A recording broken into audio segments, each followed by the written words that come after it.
नमस्कार दोस्तों, मैं डॉक्टर राजेश वधवा, आप देख रहे हैं खबरनामा हरियाणा। दोस्तों, हरियाणा की राजनीति में अब काफी बदलाव होने जा रहा है।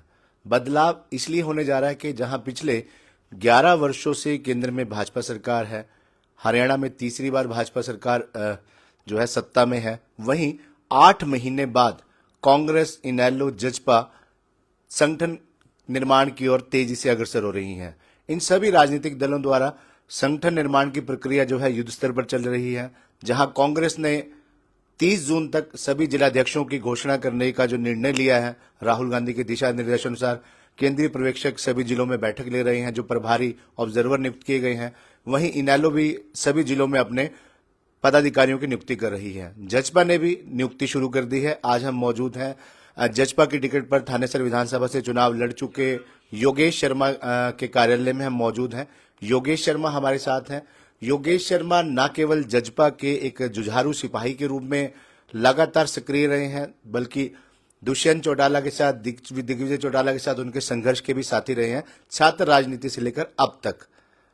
जजपा की टिकट पर चुनाव लड़ा, अब उन्हें हल्का जिलाध्यक्ष की जिम्मेदारी दी गई है। थानेसर हल्का का जो है उन्हें प्रधान की जिम्मेदारी दी गई है। इस नई जिम्मेदारी के साथ योगेश किस प्रकार इस जिम्मेदारी को निभाएंगे, क्योंकि 8 महीने चुनाव को हो चुके हैं। सभी जो राजनीतिक दल थे कहीं ना कहीं खामोश थे, धरने प्रदर्शन नहीं नजर आ रहे थे, और आज जो है इसी कार्यालय से, योगेश शर्मा के सेक्टर 3 कार्यालय से सदस्यता अभियान की शुरुआत की गई है। योगेश जी, सबसे पहले खबरनामा रहने में आपका स्वागत है। जी जी राजेश जी, बहुत धन्यवाद आपका और आपकी पूरी टीम का धन्यवाद कि आप आए और आपने मुझे मेरी बात रखने का मौका दिया। सबसे पहले आपको हल्का प्रधान बनाया गया, एक नई जिम्मेदारी दी गई है, सबसे पहले आपको उसकी शुभकामनाएं। जी जी धन्यवाद राजेश जी। पार्टी संगठन ने, पार्टी नेतृत्व ने एक अहम जिम्मेवारी मुझे दी है, और जिस प्रकार से निरंतर 2003 से, चाहे वो छात्र राजनीति रही हो, चाहे पीछे चुनाव लड़के हमने सक्रिय राजनीति में आके काम किया हो, एक ही चीज हमारे नेताओं द्वारा हमें बताई गई है, सिखाई गई है, और हमारा भी यही उद्देश्य रहता है कि जितना हो सके लोगों की सेवा कर सकें, उनके काम करवा सकें। निरंतर इसी प्रकार, चाहे हम छात्र राजनीति में रहे, चाहे आज सक्रिय राजनीति में, हमारा एक ही मकसद है कि लोक सेवा किस प्रकार से करी जाए। अगर बात शुरुआत में जजपा की हो रही है, नई जिम्मेदारी की हो रही है, तो आज से सदस्यता अभियान शुरू हुआ है। इस सदस्यता अभियान के बारे में क्या जानकारी देंगे? मेरे ख्याल से कॉपी है सामने पड़ी है और पर्ची योगेश शर्मा की नजर आ रही है। सबसे पहले हमारे पार्टी के जो प्रभारी हैं कुरुक्षेत्र के, मोहसिन चौधरी जी चेयरमैन, और खटक साहब पूर्व विधायक खरखोदा से, वो दोनों हमारे आज आके यहाँ सैकड़ों कार्यकर्ता मौजूद थे, उनके बीच में शुरुआत करी, और मेरी सबसे पहले सदस्यता अभियान मेरे से शुरुआत करके, और एक मुहिम है हर पार्टी और संगठन को, ये जो एक प्रक्रिया होती है अपने सदस्यता का ब्यौरा इलेक्शन कमीशन को जो देना होता है हर साल या 3 साल के अंदर, जो भी प्रोसेस होती है, उसी के मद्देनजर हमारी पार्टी ने भी आज 15 तारीख को माननीय दुष्यंत चौटाला जी सोनीपत में हैं, दिग्विजय जी हिसार में हैं, और काफी बड़े कार्य में पूरे हरियाणा में हर सभी जिलों में आज ये सदस्यता अभियान शुरू किया गया। थानेसर, अगर हल्के की बात करें, जो जिम्मेदारी आपको दी गई है, आपके जिम्मे कितने सदस्य बनाने की जिम्मेदारी दी गई है? लक्ष्य कितना दिया? लगभग 5000 के करीब हमें सदस्य बनाने हैं, और इस मुहिम के अंदर सदस्य तो बनाने ही बनाने हैं। पार्टी का निर्देश भी है और हमारी सोच भी है। जो साथी किन्हीं कारणवश पीछे इलेक्शन के टाइम में, चाहे वो दूसरे दलों में चले गए, तो काफी जो है वॉक युद्ध चला था, जुबानी जंग चली थी, और ये अब फोटो चौटाला साहब की नजर आ रही है। इस फोटो के बाद कितना फर्क मानते हैं कि? देखिए, जो हमारे महापुरुष होते हैं और संघर्षशील व्यक्तित्व होता है, उससे फर्क और ना फर्क मेरे ख्याल से ये चीजें नहीं देखी जाती। उनका तो एक व्यक्तित्व ही ऐसा होता है कि जिससे हमें सीखने को मिलता है। चौटाला साहब की जो कार्य प्रणाली थी, चाहे वो मुख्यमंत्री रहते हुए, चाहे उनके संघर्ष के दौर में, मेरे ख्याल से हरियाणा के पहले और आखिरी नेता थे जिनके कंठस्थ लगभग 5000 फोन नंबर उनको याद थे। हर कार्यकर्ता को बाय नेम बुलाते थे, सड़क पे जाते आदमी के पास। देखिए, उनसे सीखने को मिलता है। और रही बात फोटो की, अजय चौटाला जी का संघर्ष उनके साथ काफी लंबा रहा है, चाहे वो जेल में भी इकट्ठे रहे हो। एक बेटे ने अगर ये निर्णय लिया है कि मैं अपने पिता को सम्मान दूं, और उनकी फोटो लगाई है। मुझे नहीं लगता इसमें कुछ गलत है। और मुझे लगता है कहीं ना कहीं बड़ी अच्छी पहल है कि आज फादर्स डे है और फादर्स डे पर सदस्यता अभियान चलाया गया और एक पिता की फोटो पुत्र द्वारा लगाई जाए, इससे बड़ा सम्मान मुझे लगता है कोई नेता अपने पिता को नहीं दे सकता। देखिए, अजय चौटाला जी बड़े शांत और बड़े सभ्य उनका कार्य प्रणाली भी रही है, व्यक्तित्व भी रहा है, और एक अच्छी सोच के साथ, चाहे आप उनकी शुरू से राजनीति देखें, बड़े शांत और बड़ा आकर्षण करने वाला उनका व्यक्तित्व है, और एक अच्छी सोच के साथ ये कदम उठाया गया है और लोगों को इनकी सराहना भी करनी चाहिए। तो योगेश जी, जब नए सदस्य बनाएंगे, रूठों को मनाएंगे, तो मुद्दे क्या रहेंगे? जब जनता के बीच में जाना है, लोगों को पार्टी के साथ जोड़ना है, मुद्दे क्या रहेंगे? क्योंकि 3 चेहरे पार्टी के हैं, चाहे वो दिग्विजय चौटाला हो, दुष्यंत चौटाला हो या डॉक्टर अजय सिंह चौटाला हो। देखिए राजेश जी, जिस प्रकार से माननीय दुष्यंत चौटाला जी लगभग 4.5 साल तक डिप्टी सीएम रहे, उस दौरान हमने तो अपनी आंखों से देखा है, डेली सैकड़ों की संख्या में कार्यकर्ता या हरियाणा का हर निवासी एक उम्मीद के साथ दुष्यंत चौटाला जी के कार्यालय में भी, उनके सरकारी आवास पे भी बड़ी भीड़ लगी रहती थी। और मुझे नहीं लगता, लोग जब काम होता है तभी जाते हैं, बहुत सारे काम भी नहीं होने के होते, जितने उनके काम होने के थे बहुत लोगों के काम हुए हैं। और आज जिस प्रकार के हालात प्रदेश के अंदर बने हुए हैं, चाहे वो आप क्राइम को लेके देख लें, चाहे आप सरकारी अफसरों के हालात देख लें, चाहे आप अन्य किसी भी क्षेत्र में देख लें, तो किस प्रकार से लोग मतलब परेशान हैं, ना कोई सामाजिक काम होते, और मतलब लोग दर दर की ठोकरें खाने को, हर जगह रिश्वतखोरी का बोलबाला है। तो इस प्रकार का माहौल इन लोगों ने बना दिया। तो आज पुनः लोग दुष्यंत चौटाला की उसी कार्य प्रणाली को, देखिए मैं ये भी मानता हूं उस टाइम गलतियां हुई हैं, परंतु उन गलतियों को सुधारेंगे भी। परंतु आज दुष्यंत को लोग याद जरूर कर रहे हैं कि हाँ, कोई सरकार में सुनने वाला था। अगर बात करें, जजपा की बात हमने की, इनेलो ने भी संगठन बनाने की प्रक्रिया तेजी से शुरू कर दी है, सभी जिलों में पदाधिकारियों की नियुक्ति कर दी है। कांग्रेस भी संगठन बनाने की ओर है, लगातार बैठकें हो रही हैं। आज कुरुक्षेत्र में भी केंद्रीय पर्यवेक्षक जो है पहुंचे हुए हैं जिला अध्यक्षों की नियुक्ति को लेकर। भाजपा सत्ता में है, 11 साल की अपनी उपलब्धियों, किसी दलों के बीच में जजपा को एक बार फिर से खड़ा करना कितनी चुनौती मानते हैं? देखिए, विपक्ष कांग्रेस का तो मैं क्या कहूंगा, आज तक जिस संगठन के पास उनका जिला का संगठन नहीं है, जिला अध्यक्ष नहीं है, तो आज वो क्या कर लेंगे। उनकी तो गुटबाजी इस तरीके की है कि ना तो एक दूसरे की टांग खींचते हैं और ना किसी को आगे बढ़ने देते। तो उनका, बाकी उनके संगठन का काम है, कर रहे हैं तो अच्छी बात है, परंतु हम एक अच्छी सोच लेके, देखिए ये एक सच्चाई भी है और सबको पता। आज मैं यहाँ बैठ के आपके सामने बड़ी बड़ी बातें करूं, उनका कोई फायदा नहीं, परंतु रियलिटी ये है कि आज हमें संघर्ष करके नए साथियों को जोड़ने की जरूरत है, तभी जाके संगठन मजबूत होगा। और हम अपने तन मन धन से और पूरी मेहनत से दिन रात एक करके उन साथियों को पार्टी के साथ जोड़ेंगे भी। और जो कमियां पीछे रहेगी, चाहे उनके मान सम्मान की कमी रही हो, चाहे वो उनके कामों की कमी रही हो, आगे उनको पूर्ण रूप से आश्वस्त करके तभी उनको पार्टी में लेके आएंगे, जब उनकी तसल्ली करेंगे, मतलब उनको इस तरीके से विश्वास दिलवाएंगे कि आपको पूरा मान सम्मान पार्टी के अंदर दिया जाएगा। कुरुक्षेत्र के लोगों की समस्याओं की हमेशा आप उठाते हैं, आज भी लोग आपके पास अपनी समस्याएं लेकर आते हैं। जब उन्हें लगता है कि उनकी आवाज कोई नहीं उठा रहा, तो आपको आप उनकी आवाज बनकर उठते हैं, चाहे नगर परिषद से जुड़े मामले हो या नशे से जुड़े मामले हो या अन्य कोई समस्या हो। हर बार योगेश आगे खड़ा हुआ उनकी मदद के लिए, लोगों की। उसका कितना फायदा मिलेगा? योगेश जो मददगार बना, अब योगेश की मदद के लिए, योगेश के साथ जुड़ने के लिए लोग आएंगे, क्या लगता है उस काम के बदले? राजेश जी, कुछ काम फायदे और नुकसान देख के नहीं किए जाते, निस्वार्थ भाव से किए जाते हैं, और हमारा ये निरंतर प्रयास रहा है। आप एक चीज देखेंगे, मैंने 2019 में विधानसभा चुनाव लड़ा था, उसके बाद मैंने ना कोई अभी तक चुनाव लड़ा। लोग, मैं कई बार कमेंट भी देखता हूँ, सीधे हमें भी कहते हैं कि आपका नंबर नहीं लगेगा, फलानी दिकड़ी, परंतु मेरा एक ही उद्देश्य है, मेरे माध्यम से, मेरे प्रयास से अगर किसी जरूरतमंद का काम होता है तो उसमें मुझे नहीं लगता कोई फायदा और नुकसान देखना चाहिए।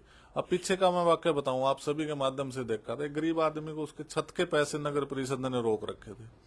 अगर आप और सब हम के प्रयास से, हमारे प्रयासों से उस आदमी को वो पेमेंट मिल गई, आज बेचारा देख के इतने, मतलब उनकी आंखों में जो चमक होती है ना राजेश जी, वो देख के हमारे भी दिल को बड़ी संतुष्टि होती है कि किस प्रकार बेचारे अधिकारियों की लापरवाही की वजह से जो जन सुविधाओं से रुके हुए थे। आज हमारे प्रयास से अगर उनको सहायता मिल रही है तो मुझे नहीं लगता कि इसमें हमें नफा नुकसान देखना चाहिए।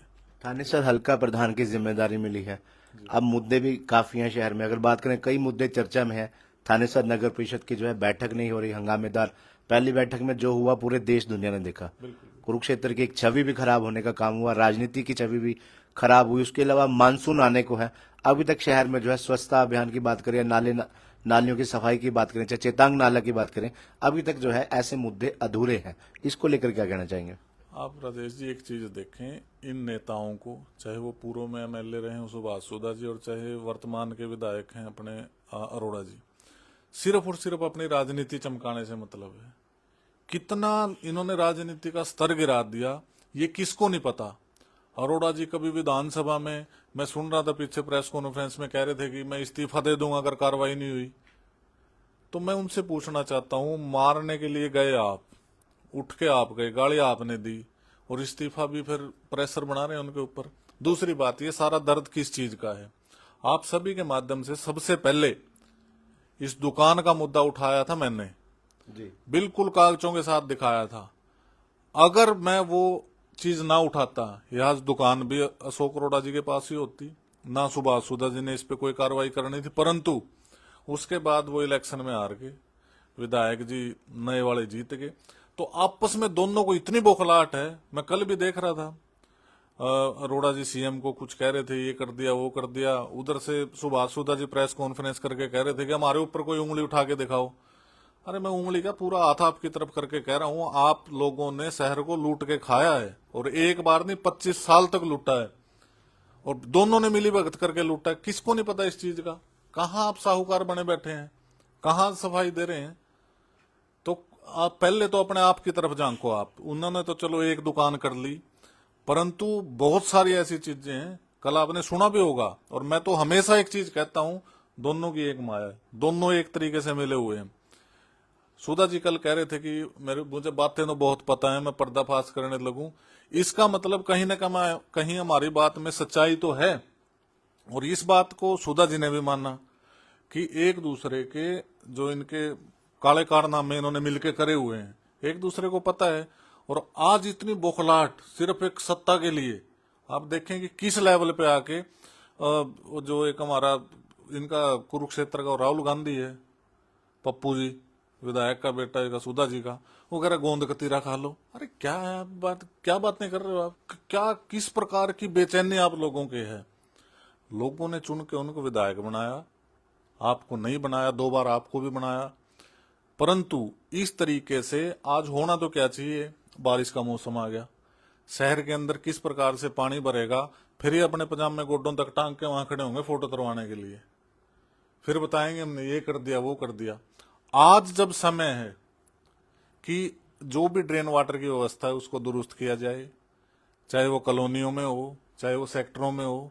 सफाई की व्यवस्था है, चलो एक स्वच्छता पखवाड़ा इनका अभियान चला हुआ है, मैं डेली देखता हूं, डीसी मैडम बेचारी लगी रहती हैं, वो खुद करती हैं। परंतु और कहीं आप शहर में देख लो, मैं आपके माध्यम से दिखाऊं, इन लोगों ने सरस्वती करके कहां दो इसमें बड़े बड़े क्रूज चलाने की बात कर रहे थे, हम तो पर्यटक स्थल बना देंगे वहां। आज आप जाके देख लो अगर कुछ हुआ है। सरस्वती नदी के किनारे कॉलोनाइजरों की कॉलोनियां कटी हैं, शहर का जो एक आधी उधर फैक्ट्री है, सबका गंदा पानी सरस्वती माता के अंदर से बहता है। सिर्फ और सिर्फ फेसबुक पे कागजों में दिखाने के लिए चीजें चल रही है। किसको नहीं पता इस चीज का? करोड़ों अरबों रुपए इन्होंने उस चीज के नाम पर डकारने का काम किया। और रही बात इनके शहर के विकास की तरफ, आप एक चीज देख लेंगे, पूजा स्कूल से मुख्यमंत्री आवास तक एक सड़क आती है, अभी जाके आप उस सड़क का हाल देख लें। आप अच्छी भली गाड़ी लेके जाएं तो उसमें से आवाज आती नजर आएगी उसके बाद। तो किस प्रकार की इनसे हम उम्मीद लगा लें कि ये कोई शहर की तरफ ध्यान है? अपने मुद्दों की तरफ ध्यान है। अरोड़ा जी का ध्यान है कि मैं कैसे इस चीज को कैश कर लूं, सुधा जी को ये है कि मैं इसको कैसे यहां से हटा लूं। तो इनकी मंशा मुद्दों की तरफ बिल्कुल भी नहीं है। होना क्या चाहिए था, अभी तक तो काम शुरू हो जाने चाहिए थे। कहीं लगता है ठेकेदारों की लड़ाई भी इसका कारण है, जहां एक ठेकेदार ने प्रेस वार्ता कर कोई जयचंद का जिक्र किया, एक ठेकेदार ने सफाई मुद्दे को लेकर मैं कहा। आपसे एक चीज पूछना चाहूंगा, आपके माध्यम से मैं इनको एक चीज कहता हूं, 10 दिन के लिए योगेश शर्मा के हाथ में कलम दो। ये ठेकेदारों वाली और अफसरों वाली, अगर ये ठेकेदार घुटनों के बल चल के काम ना करें तो मेरा नाम बदल देना। ये मेरा कहने का मकसद क्यों है। किसी ठेकेदार की इतनी हिम्मत है कि सरकारी प्रोटोकॉल को तोड़ के वो इन चीजों की तरफ ध्यान दे। कहीं ना कहीं प्रशासनिक लूज है, जो प्रशासन है वो ठेकेदारों के प्रति लूज है। और वो लूज क्यों है, क्योंकि उन आकाओं का हाथ उनके ऊपर है। नहीं तो हिम्मत है क्या ठेकेदार की किसी की कोई काम ना करे, रो ना करे। ये करवाने वाले हैं। पहले तो अफसरशाही इतनी हैवी है। अब मैं एक ठेकेदार की भी प्रेस कॉन्फ्रेंस सुन रहा था, वो बेचारा कहता है कि जी जो अपना एक्शन है, कोई सुरेंद्र सिंह एक्शन ने 1 साल पुराने टेंडर ही नहीं खोले। आपस की इनकी इतनी वो है खुंदकबाजी। एक ठेकेदार को तो एक दिन में 24 घंटे में टेंडर दिया जाता है, एक साल पुराने लटकाए जाते हैं। मेरा कहने का मतलब ये है, कहीं ना कहीं नेताओं के इशारों पे ये चीज चली है। अब ये हमारी बहन नई नगर परिषद की चेयरमैन बनी है, क्या उसको, हमारी बहन को इन्होंने काम करने का मौका दिया अभी तक? उसके ऊपर ऐसा इंप्रेशन डाल दिया। मैंने उनका फेस का एक्सप्रेशन देखा बहन का, वो इतनी डरी हुई, सहमी हुई। क्या हम माताओं बहनों को, एक विधायक जी हैं, एक 5 बार के एमसी हैं, 5 बार का विधायक और 5 बार के एमसी। मैं तो दोनों को ये कहता हूं, दोनों का बिल्कुल असभ्य तरीका था, बिल्कुल असभ्य। कहां आप गिलास ठाठा के मारने की बात कर रहे हैं, कोई कह रहा है मेरे से लाख रुपए लेता है, कोई मारने भाग रहा है। उनके ऊपर क्या असर पड़ेगा, क्या मोल आप उनको देंगे? तो आप इससे सोच सकते हैं कि किस प्रकार की मनसाएं लोगों की है। और जब हम इन चीजों को बात फेसबुक पे, सोशल मीडिया पे राजेश जी जब करते हैं, देखो जायज बात को तो जायज कहा जाएगा, और ना हम पहले कभी रुके ना आगे कभी रुकेंगे। तो कुछ इनके चमचे होंगे, होते ही हैं। एक आधा कहेगा जी आपका नंबर नहीं पड़ता, ये नहीं पड़ता, वो नहीं पड़ता, सबके अलग अलग वो। मैं उन साथियों को भी एक चीज बताना चाहता हूँ, अगर थोड़ा बहुत आपका जमीर जिंदा हो, पहली बात तो मुझे लगता नहीं कि आपका जमीर जिंदा है, परंतु अगर थोड़ा बहुत जमीर जिंदा है तो अपने आत्मा पे हाथ रख के सही और गलत की पहचान करके सही को सही और गलत को गलत कहना सीख लो। नहीं तो ये 50 रुपए का रिचार्ज करा के तो मैं लिख दूंगा कुछ भी, घर बैठे घर से हिलना नहीं और कमेंटों में बन जो राजा। ये किस तरीके की बातें चल रही हैं? शहर के विकास में सहयोग करना चाहते हो, बड़ी अच्छी बात है, नहीं तो कमेंटों में खेलना है, चल रहा है, खेलते रहो। कोई भी राजनीतिक दल जब जनता में जाता है, अपनी पार्टी को मजबूत करता है, कार्यकर्ताओं का दायरा बढ़ाता है, तो मुद्दे चाहिए होते हैं। आपने इतने मुद्दे बता दिए, चाहे अशोक और सुभाषुदा को लेकर हो, उनके कामों को लेकर हो, ठेकेदारों को लेकर हो, जितने आपने मुद्दे बताए, मुद्दे बहुत बड़े हैं और ऐसे लगता है कि योगेश को सब कुछ पता है। क्या योगेश इन मुद्दों को जनता के बीच में लेकर जाएगा? इसका लाभ जजपा को मिलेगा? राजेश जी देखिए, संगठनात्मक कार्रवाई कुछ अलग होती है और सामाजिक कार्रवाई कुछ अलग होती है। मेरा काम करने का तरीका थोड़ा सा अलग रहता है हमेशा से, चाहे हम सरकार में थे। बहुत सारे लोगों ने हमेशा में कहा सरकार में रहते हो तो भाई चुप रहा जाता है और नुकसान हो जाता है, परंतु जो हमारा बेस था और जो हमारी लाइन थी, सरकार में रहते हुए भी मुझे कुछ ऐसी चीजें दिखी जिन पे चुप रहना मुझे उचित नहीं लगा। अब आप एक चीज देखें, शहर के अंदर ये होल्डिंग लगे हुए हैं, चाहे वो इलेक्ट्रॉनिक्स वाले हो कुछ हो, मैं चैलेंज के साथ कहता हूं आप चेक कर लें जाके, एक भी टेंडर नहीं है। सिर्फ फर्जी तरीके से लोगों से 40-40 हजार 50-50 हजार रुपए महीने के अवैध वसूली करी जा रही है। तो कौन लोग हैं जी वो? कहीं लगता नहीं होगी इन मुद्दों पे आवाज क्यों नहीं उठाते लोग? अगर गलत है, आप तो लगातार उठा रहे हैं, लेकिन और लोग क्यों नहीं आगे आते? जिसका जमीर जिंदा वो उठा लेगा और कार्रवाई नहीं होती उसके बाद, कबूतर की तरह आंख बंद करके बस टाइम काटना हो अपना काट लेगा। कार्रवाई तो कैसे होगी जी? कार्रवाई करने वाले ही उन लोगों को शह देते हैं, उन लोगों के इशारों पर ही हैं। परंतु कोई संविधान और कानून नाम की भी तो चीज होगी। मैं उन लोगों को भी, इन अधिकारियों को भी चैलेंज के साथ कहता हूं आप डॉक्यूमेंट दिखाएं, सार्वजनिक तो करें कि किसने टेंडर दिया इनको। इतने बड़े बड़े पोल लगा दिए, इलेक्ट्रॉनिक, आपने देखा होगा जगह जगह शेल्टर बना के उनके ऊपर एलईडी स्क्रीन, और लोगों से लाखों रुपए ठगे जा रहे हैं। वो अप्रूव नहीं है, बिल्कुल अनअप्रूव्ड सर। दिखाए तो कोई, मैं चैलेंज के साथ कहता हूं, मैं सार्वजनिक रूप से माफी मांगूंगा आके। आपके शहर के अंदर सफाई का टेंडर होता है, टिपरों का टेंडर होता है, मैंने सभी आपके माध्यम से सभी को दिखाई थी एक चीज। टेंडर निकाला जाता है आज, मतलब, और कंपनी बन रही है 2 महीने बाद जिसको जाता है टेंडर। तो इस तरह हमने तो कागजों के साथ दिखाए थे। राजेश जी मेरा मकसद है लोगों को सच्चाई बताना कि आपके शहर में चल क्या रहा है।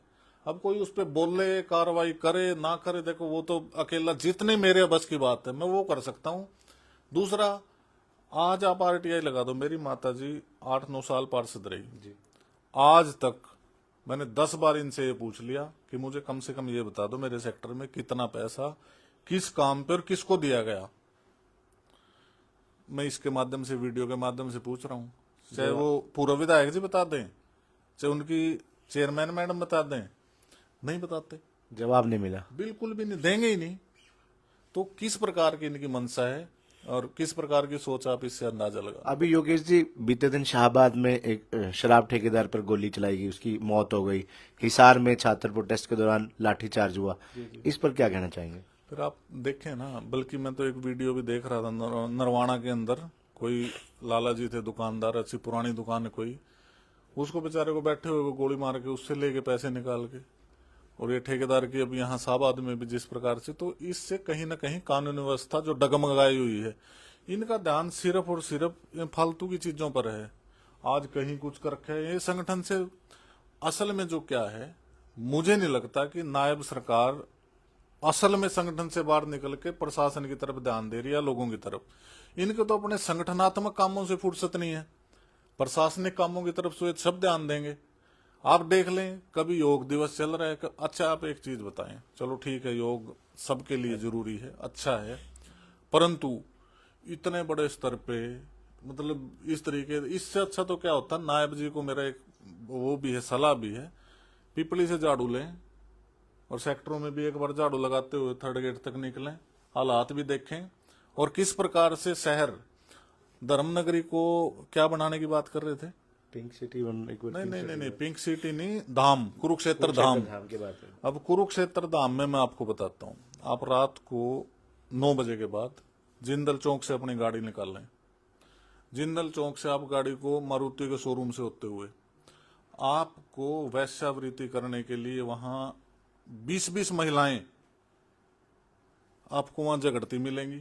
जीटी रोड पे आ जाएं, 100 महिलाएं खड़ी मिलेंगी, या वो किन्नर हैं, महिलाएं हैं, और सबसे बड़ी बात, सब गुंडा तत्व किसी को गाड़ी में रोक के लूटते हैं। ये क्या इनको ये चीजें नहीं दिखती? ये हमारे धर्मनगरी के ऊपर कलंक नहीं है?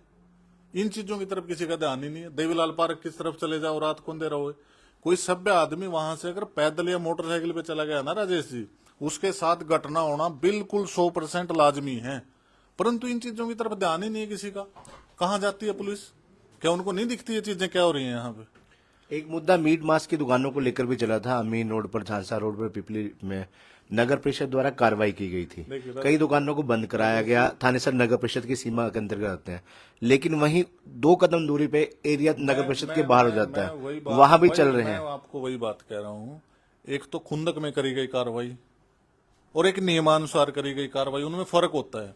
ये लोग क्या करते हैं, कोई आदमी अगर वो, देखो मैं तो इस चीज के सख्त खिलाफ हूं, बिल्कुल सख्त खिलाफ, कि नगर परिषद की सीमा के अंदर नॉन वेज और दारू का जो सिस्टम है होना ही नहीं चाहिए।